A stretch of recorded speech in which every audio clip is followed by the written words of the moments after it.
Hello everyone, I am Priyanka Gaur. Welcome back to my channel learning with pace. Class 9th की civics का ये है chapter number 3 and इस चैप्टर में अभी हम बात करेंगे about polling and the counting of the votes.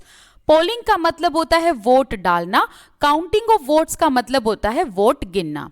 देखो, हमने इलेक्शन को लेकर काफी सारे स्टेजेस पढ़ लिए। देखो, जिसमें हमने क्या क्या जाना कि भाई जो वोटर्स होंगे उनकी एलिजिबिलिटी क्या होगी, उनकी एज होनी चाहिए 18 या 18 से अबव। ठीक है। फिर हमने कैंडिडेट्स की एलिजिबिलिटी जानी, वो कैंडिडेट्स जो इलेक्शन में चुनाव लड़ सकते हैं उनके लिए मिनिमम एज होनी चाहिए 25। फिर हमने ये जाना कि जब कैंडिडेट्स को चुन लिया जाता है, मतलब कि भाई कौन कौन उम्मीदवार किस किस पार्टी से खड़े होंगे, तो उनकी ना फिर लिस्ट बना ली जाती है। एंड फिर कैंडिडेट्स की लिस्ट बनाने के बाद इनको कुछ और क्राइटेरिया जो है वो फिल करने पड़ते हैं, जैसे कि फॉर्म वगैरह फिल करने पड़ते हैं, अपनी एसेट्स के बारे में बताना पड़ता है। ठीक है। फिर इसके बाद इनको इलेक्शन कैंपेन जो है वो रन करना पड़ता है एंड कैंपेन में ये लोगों के साथ जुड़ते हैं, लोगों को अपनी पॉलिसी प्रोग्राम्स के बारे में बताते हैं एंड देन यहाँ से लोग डिसाइड करते हैं कि वो किसको वोट देंगे। तो ये जो वोटर्स वोट देते हैं, मतलब हम जो आम जनता है, जब हम वोट देते हैं तो वो इलेक्शन का फाइनल स्टेज कहलाता है। ठीक है। So the final stage of an election is the day when the voters cast और पोल देयर वोट। तो जब हम वोटर्स अपने वोट को डाल देते हैं, कास्ट कर देते हैं या पोल कर देते हैं, तो वो क्या कहलाता है? वो कहलाता है एक इलेक्शन डे एंड ये इलेक्शन का सबसे लास्ट स्टेज होता है। तो क्वेश्चन आ सकता है, एग्जामिनर आपसे पूछ सकता है कि भाई इलेक्शन डे क्या होता है, तो आपको बताना है कि इलेक्शन डे का मतलब है कि जब हम वोटर्स अपने वोट कास्ट कर देते हैं तो उसे इलेक्शन डे कहा जाता है एंड ये इलेक्शन का फाइनल स्टेज होता है। ठीक है। Every person whose name is on the voters list can go to a nearby polling booth। देखो, जिस भी पर्सन का नाम वोटर्स लिस्ट में है, वोटर लिस्ट में नाम किसका होता है? जिसकी उम्र 18 या 18 से अबव है, मतलब वो हर इंसान जो वोट देने के लिए एलिजिबल है उनका नाम वोटर लिस्ट में होता है। तो जिस भी इंसान का नाम वोटर लिस्ट में होगा वो पोलिंग बूथ में जाकर वोट देंगे। अब ये पोलिंग बूथ कहां पर होता है? ये सिचुएटेड होता है आपके घर के बिल्कुल पास में ही, या तो किसी लोकल स्कूल में या फिर किसी गवर्नमेंट ऑफिस में। ठीक है। Once the voter goes inside the booth, जब एक बार वोटर बूथ के अंदर चला जाता है तो जो इलेक्शन ऑफिशियल होते हैं, इलेक्शन ऑफिशियल का मतलब जो इलेक्शन अधिकारी होते हैं, वो उनको आइडेंटिफाई करते हैं, किनको? सभी वोटर्स को। तो इलेक्शन ऑफिशियल सभी वोटर्स की आइडेंटिटी कार्ड देखते हैं, उनके फिंगर पर एक पेन से मार्क कर देते हैं एंड फिर उनको पोलिंग बूथ के अंदर जाकर वोट देने के लिए अलाउ कर दिया जाता है। अब एक चीज और यहां पर याद रखना कि जब पोलिंग बूथ में वोटिंग हो रही होती है तो उस टाइम पर हर पार्टी के जो एजेंट्स होते हैं वो भी अंदर बैठे होते हैं।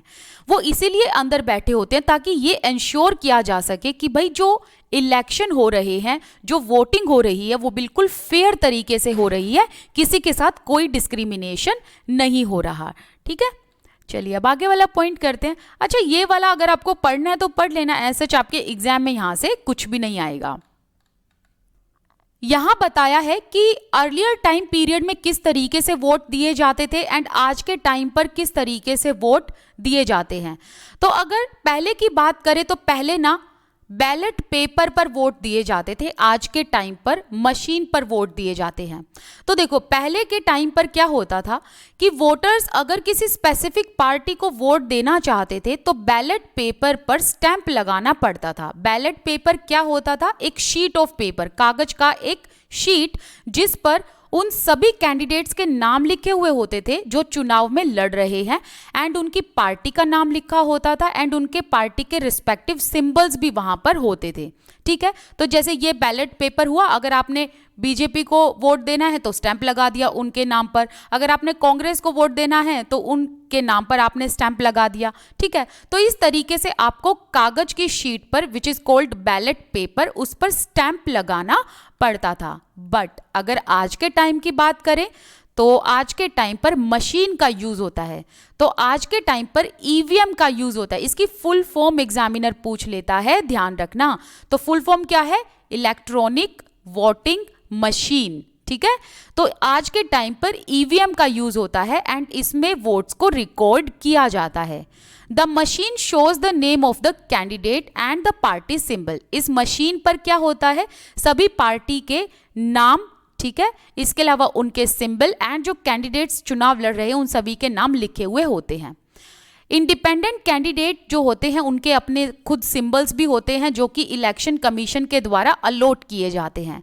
देखो, इंडिपेंडेंट कैंडिडेट का मतलब वो है जिसने किसी अदर पार्टी के साथ अलायंस नहीं बनाया, जिसकी खुद की अकेले की पार्टी है, तो वो भी इलेक्शन में, चुनाव में आ सकते हैं, लड़ सकते हैं, ठीक है। तो उनको जो सिंबल अलॉट किया जाता है वो सिंबल इलेक्शन कमीशन के द्वारा अलॉटेड होता है, ध्यान रखना। अब आपने ईवीएम मशीन पर जाकर क्या करना होता है? एक बटन को प्रेस करना होता है उस नाम के अगेंस्ट जिसे आप वोट देना चाहते हैं, ठीक है। जैसे कि सपोज करो यहाँ पर बीजेपी है, यहाँ पर कांग्रेस है, यहाँ पर आम आदमी पार्टी है, तो आप इनमें से अगर किसी को वोट देना चाहते हैं तो आपको ऐसे बटन को प्रेस करना होगा। अगर ये बटन प्रेस करोगे तो ये जीत जाएंगे, ये करोगे तो ये वाले जीत जाएंगे, ठीक है।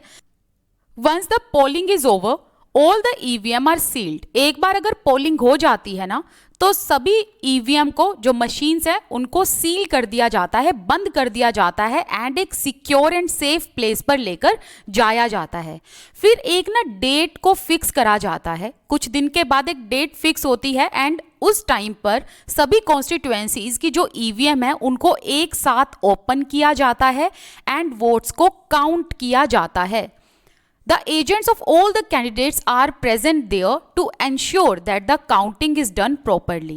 अब यहाँ पर भी आपने क्या देखा था कि जब वोट होता है तब भी कैंडिडेट्स के जो एजेंट्स होते हैं वो बैठे होते हैं, ये इंश्योर करने के लिए कि वोटिंग फेयर तरीके से हो रही है। एंड यहाँ पर भी सभी पार्टीज के जो कैंडिडेट्स के एजेंट्स हैं वो बैठे हुए होते हैं जब वोट की काउंटिंग होती है, ये इंश्योर करने के लिए कि वोट्स की काउंटिंग फेयर तरीके से हो रही है। सो ऑल एंड ऑल हमारे यहाँ पर इलेक्शन के टाइम पर पूरी ट्रांसपेरेंसी होती है।